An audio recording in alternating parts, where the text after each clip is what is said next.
WoezorTV Report, let's take a look at the headlines.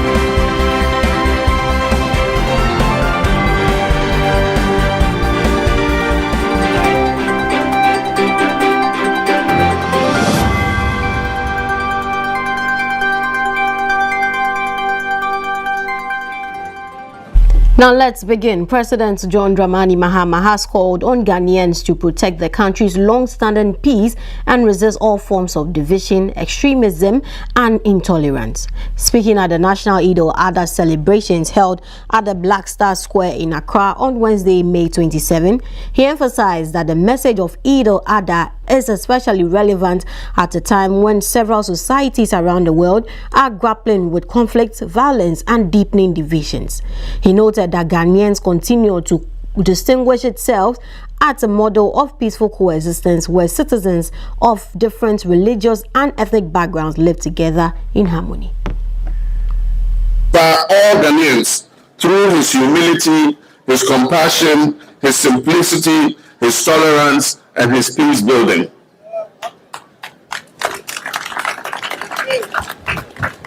Let us emulate these noble virtues in our daily lives too.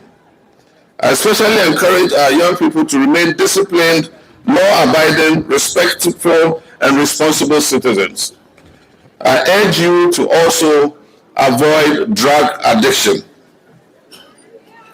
Our nation needs young people who are focused on education, skills, hard work, entrepreneurship, and service to humanity.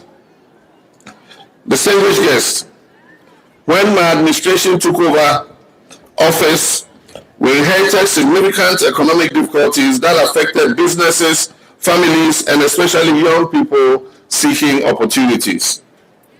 Over the past months, we have worked diligently to stabilize the economy, to restore confidence and build a stronger foundation for growth and job creation. Today, I'm pleased to report to you that there are signs of recovery and Ghana has renewed hope.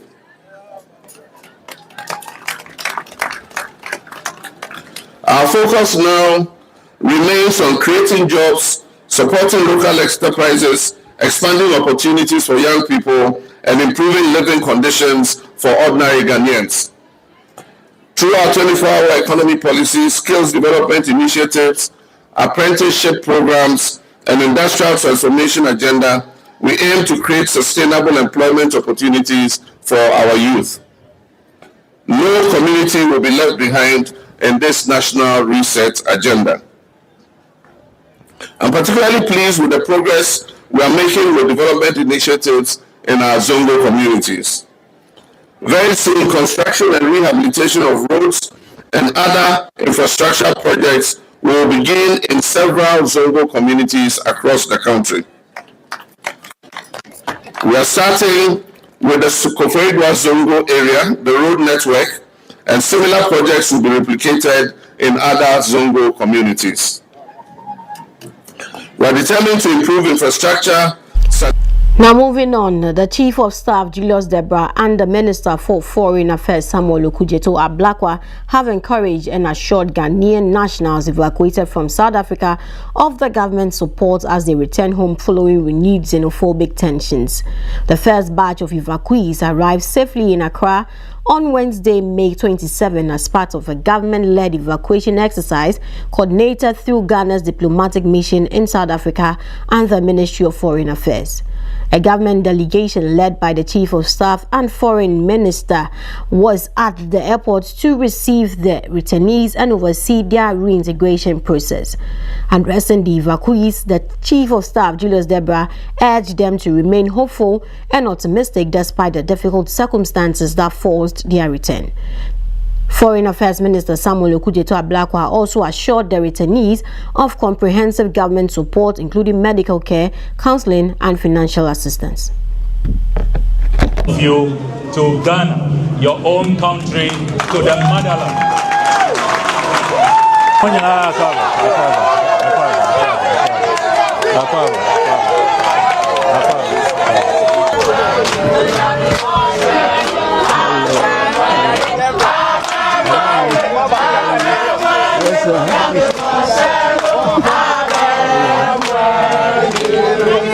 Today, the Mahama administration is demonstrating that wherever Ghanaians are, we will make sure you are protected, your dignity is respected, and we will go to the length of this world to bring you back home safely.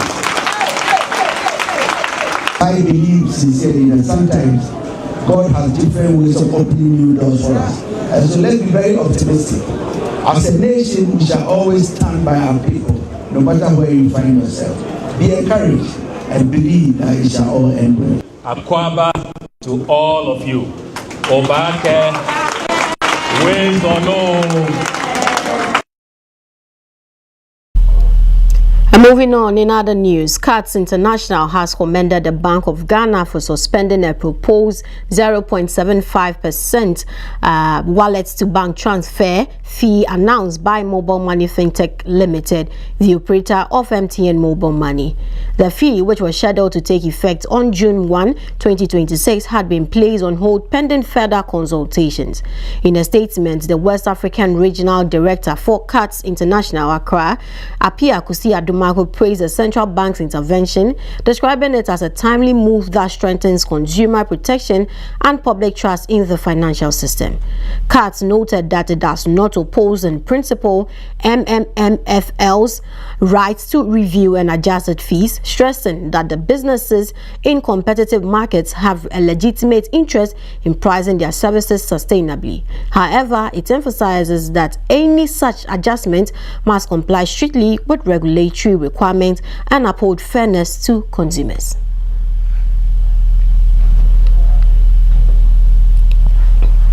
Now, away from that, the Tema Oil Refinery has taken delivery of approximately 1 million barrels of bunker crude oil aboard the MT Cap Felix as part of ongoing efforts to revitalize its operations.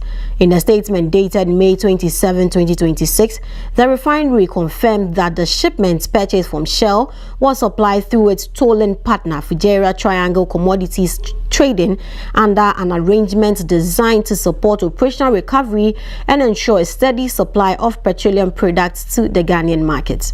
According to Toll, the arrival of the crude marks a significant milestone in its efforts to restore consistent refining activity, strengthen national energy security, and reduce Ghana's dependence on imported refined petroleum products. The bunker crude, known for its low sulfur content and favorable refining yields, is expected to be processed into key petroleum products including liquefied petroleum gas LPG, petrol, diesel, kerosene, aviation turbine kerosene, and fuel oil for both domestic and regional markets. Time now for some international news.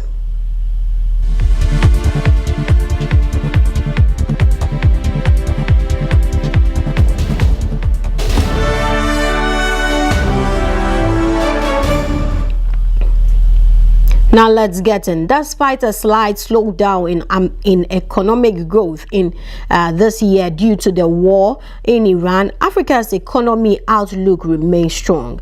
This, according to the African Development Bank's annual report. Africa's economy's growth will slow this year to 4.2%, down from 4.4% last year, as geopolitical tensions roil supply chains. But this the continent's growth is holding firm, the bank said, outstripping Europe and Latin America, and is projected to rebound to 4.4% in 2027. For now, the rising energy and import costs are taking a toll. East Africa, the country's fastest growing region, is projected to ease to 5.9% growth, down from 6.6% in 2025. A rebound to 6.4% is expected next year. Central Africa is one of the few regions expected to improve up to 3.8% from 3.6% last year. Southern Africa remains subdued at 2.1% compared to 2.3% in 2025, weighed down by high energy costs and weakened mining and agricultural inputs. And risks remain significant. The AFDB warned, including 10.4% inflation this year.